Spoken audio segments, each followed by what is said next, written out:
In the name of the Father, the Son, and the Holy Spirit, one God, amen. Hello, beautiful friends. I'm Natalie. And I'm Claudine. And welcome to Shokran Very Much, the podcast. This week's episode is... all about... engineering.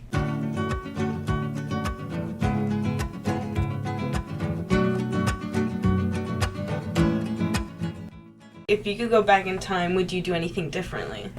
The one thing I do regret, the only thing I regret is like being kind of like that person who everybody has to pick up their slack, like in group projects. Oh. Yeah. Like that's the one thing I would change is like I would try harder in my group projects, but everything else like I'd still study on my own. Can I ask you a crazy question? What's up? And be as edgy as you want, okay? If you'd go back, Edgy. like... He's not chronically online enough. Yeah, I just realized that edgy's like... I've heard that word before, but... it's the simplest word I could pull out right now. Like, transparent? Is that what you... No, as scandalous as you'd like to. Oh, perfect. Okay. It's like, But scandalous Love that. isn't appropriate in this setting. Anyway, I think that was if you would go back, if you could go back, would you... Because you said you could build up to your career without an education.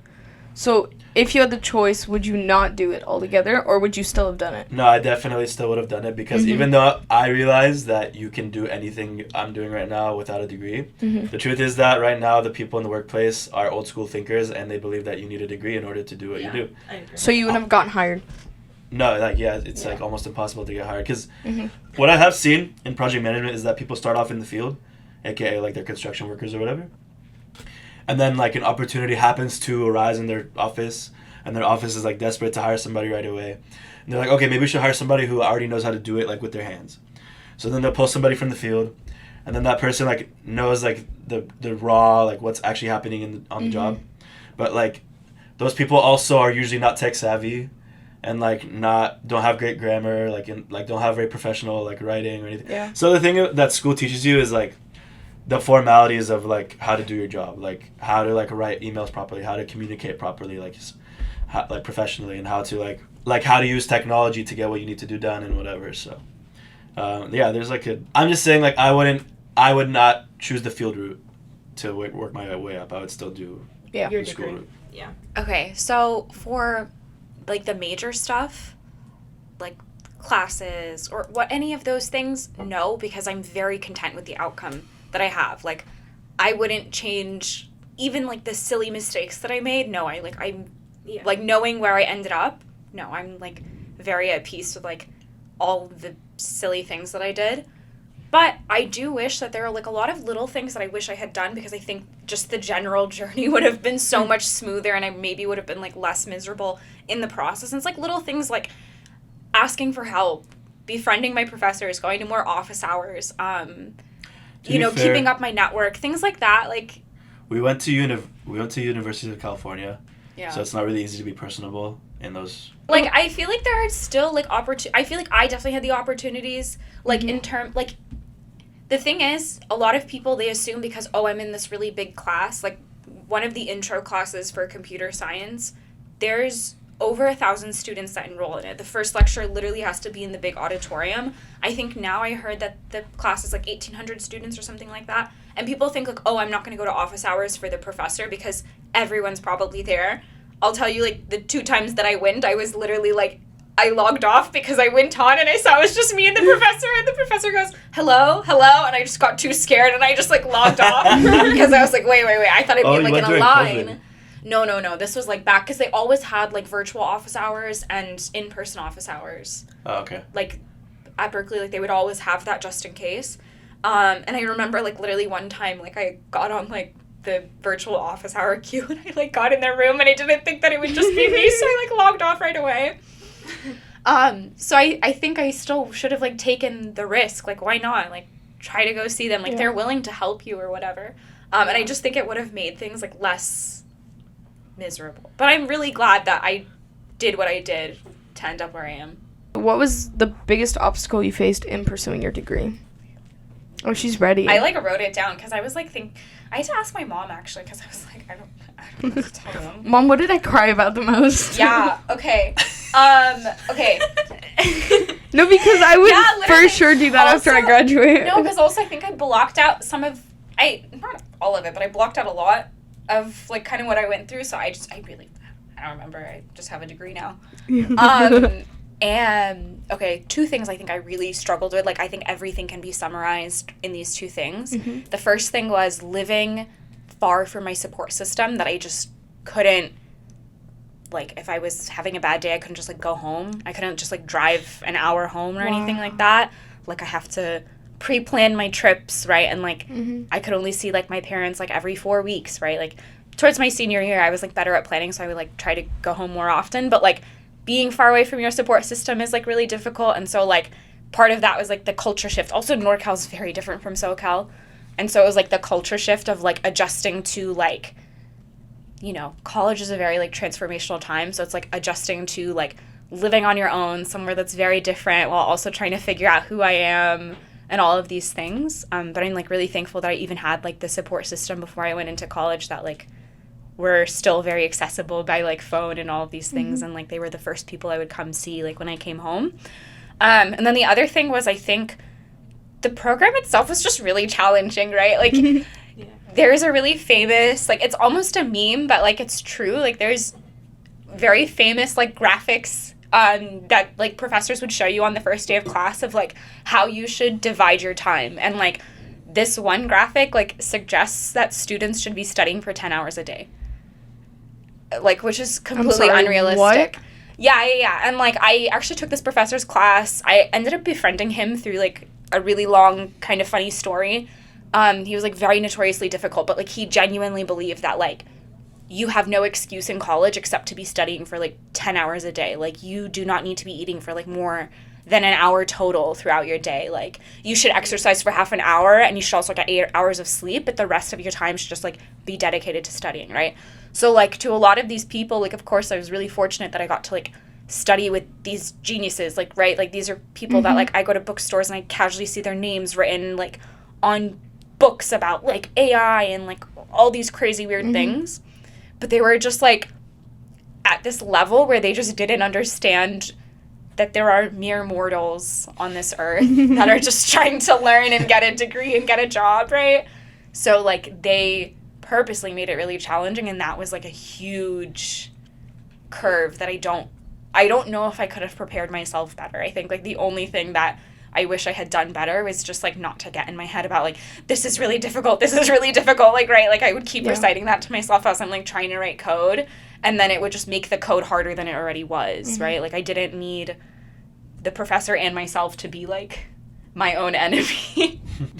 Honestly, living in the moment really does solve a lot of issues that can arise, in my opinion. I will say, like, I did choose, you said something about the support system, so like, I did choose a school where I'd still have access to like my church and my friends and stuff like that on purpose.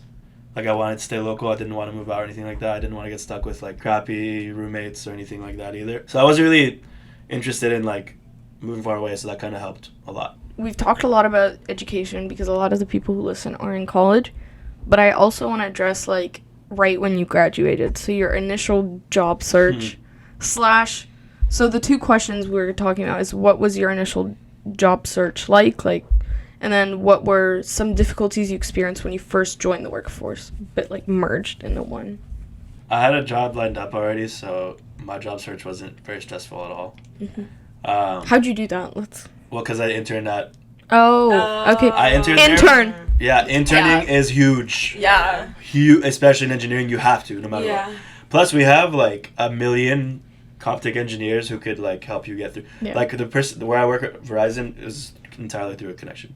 Yeah, I'm gonna interrupt you really quickly. If there's one thing you're gonna take away from this podcast and you're currently in college right now, do an internship. Find an internship, search for internships, make that your priority, because like, internships are the pipeline to jobs. Like, in anything. People will not hire you. Like, it will drive you insane initially, but people will not hire you because you've never done prior internships. And it's like, dude, I am trying to get your internship so you can be my prior internship experience. Exactly. I'm living that right now. Utilize this community. Like, everywhere I've worked, I've tried to like pull in people, like Coptic people to like. Yeah. So I will say though, I thought I was gonna join the project management team, but then they happened to, like, this company happened to start up an engineering team. So they were like, you might be a better fit for that. And I was like, I want to do project management though. So anyway, I joined the engineering team, which now all of a sudden I'm doing the things that I learned in school, which I never expected to be doing. So for example, like I had to use AutoCAD, right? That's like a major engineering like software, especially for civil engineers and like mechanical and electrical. I actually didn't really learn it in college because I couldn't even have it on my laptop since I had a MacBook. By the way, if you're an engineer, you need to have a freaking Windows PC. I disagree with that. Unless you're software. Disagree with that, yeah. Unless you're software electrical. I'm not software. Yeah, sorry. Unless Unless you're Michelle. Unless you're electrical or coding or something, like you need to have a Windows PC if you're gonna do civil engineering at least, like 100%. Yeah. Or mechanical. I agree. The MacBook sucks. Wait, I still what? haven't. It doesn't suck. It's just not built to do AutoCAD, for example. It's not. It's not. It built doesn't do Oh wait, I anything. never clarified my major. Oh, that's a good point. What is your major? What is your major? So Berkeley was weird. It was electrical engineering and computer science. I wanted to do just electrical engineering because I hated computer science. I still do actually. Nothing has changed, but they combine it all into one major, which was interesting. Yeah. At least it makes you versatile for like anything else you apply to. So wait, what's your view on MacBooks? So you're pro MacBooks. I'm pro MacBook. But I would be too if I was coding. You know, like everyone who codes uses a MacBook. It seems. Okay, cool. So say it one more time in a simplified manner. If you're coding, get a MacBook. If you're not, get it something else. Yeah. So if you're a civil or mechanical engineer, get a Windows. Mm-hmm. If you're electrical or computer science, get a MacBook. I don't know about the other engineering sects, but that's. I don't think it matters. Like for if you're going into tech, broadly, like I don't know if it matters. Like you're saying you could have had a Windows and still made it through. Yeah. Oh yeah, definitely. Okay. I had a Windows noticed... for like my first semester of college, and I was fine. Okay. I like Mac because iPhone, iPad. Yeah, it's all the ecosystem. Yes, I love it. I love it too. On your phone, paste on your Yeah, MacBook. Yeah. exactly. I love that feature. I wish civil engineers could use MacBooks, but we just can't. So the actual conclusion is Apple, fix it. No. Yeah, Apple. Pretty much. Get on it. No, but yeah. So like I joined the engineering team with that company that I was interning at, so it was kind of new for me, and I had to learn AutoCAD, which was like I already fell behind in that. So that part was kind of tough, but like I ended up like freaking falling in love with AutoCAD, like to the point where I wanted to work for Autodesk, which is the software company that produces like all the drafting. Like I went into it so deep, like I like used to do so much Google research on like how to program, and I literally learned how to like program a little bit in AutoCAD because of that. So anyway, I'm going off on a tangent, so we can move on. Well, that was good. I think my stress came more when I was applying to other jobs after my first job. But wouldn't it be easier because you already have like the prior job experience? Well, like or yeah, does it not but matter? interview experience, like building up your interview courage and whatever, and you're like I see. figuring out how to like what to put on your resume so that you don't get just like rejected right away. Yeah. Yeah, that took the stress with that is I'd say if I were to have to like do another job search, I think the stress would be like what's this company gonna there's so many things to talk about, honestly. This is a big question, actually, now that I think about it. You can just go ahead. I have like a simpler answer. I think what was really stressful was actually finding the internships in the first place because a lot, like I said, like I had companies rejecting me because I didn't have internship experience. And I remember one time I was on the phone with a recruiter as she's explaining to me like why they rejected me. She was like, your application was great. We just took someone else with prior internship experience. And I was like, but you were supposed to be my prior internship experience. But it worked out. They actually canceled their internships that year because of COVID. So thank God. But yeah, I used to joke, but I was very serious about it, that applying to jobs and internships was a whole 4-unit course because like the amount of preparation, like the questions, like the technical questions and interviews, oh my God, there are entire websites dedicated to like, especially if you're in software engineering, like part of the reason why like I really hated software engineering was because I hated the culture of like, there's a website called like LeetCode, yeah. And it'd be like, bro, like how many questions you got on LeetCode or whatever. You have to literally memorize code pretty much. Like I don't want to be part of that. And so like even with hardware, it was the same thing. Like you have to, there are entire websites that are just like question banks of like things that you need to memorize. And it was so stressful. It's like taking like a midterm every single time you have to interview. And then on top of that, you have to remember to be like personable and to be able to talk. And I know that that's like something like a whole thing on its own and like thinking of your answers or whatever.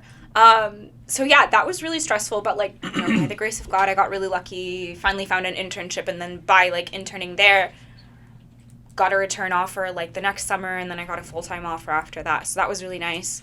But the one thing I think about like working in the workforce was probably like suddenly there's no pressure of like grades, that you're just doing things because you want Bless to. the Lord. Like you're just doing You're getting paid finally. Yeah. Like, you're getting paid. There's no pressure of like I have to do this because I want to get good grades. Of course there's the pressure of like I have to make something good for my company. but just in your 8 hours. That's the best part. And then, like, also, like, I think the really nice thing, and I think I was really naive when I first started, I was like, oh, like, what if I don't know enough? Like, what if I, like, just didn't learn enough in undergrad and, like, you know, I'm, like, a fraud or whatever. And then, like, literally my first day, they were like, oh, yeah, so there's this thing, like, none of us really, like, know how it works, but, like, that's kind of the whole point of this project is, like, we're going to figure it out together. And I was like, oh, and then, like, I realized, like, oh, the whole, like, you're never going to stop learning as, like, an engineer. Like, you have to be, like, up to date. You have That's to, true. like... You have to, like, read the news. You have to read recent papers. You have to, like, keep up with all these things because, like, especially when you're working in tech, things move so quickly that you have to be on top of it. And, like, a lot of times, depending on where you're working, you're the one setting the trend. So you have to, like, keep up with that. And you are constantly learning something new. Like, I talk to engineers that have been, like, in the business for, like, 20 years. They've learned, like, 50 different, like... not literally, like, more like 5, like, different programming languages just to be able to do, like, the same job function that they've been doing for those 20 years. That a lot of things she said, it specifically applies to software, I will say, because, True. like, interviewing for, like a project management job, I guess I'll just lead into that, I guess, instead of engineering, but interviewing for a project management job is more about, like, your experience. It's not really about, like, answering technical questions. Right before we end, you've both brought up Abuna Gregory, so I wanted to give you an open mic moment. Oh, man. I love him. He's actually the one that convinced me to go to Berkeley. Mm-hmm.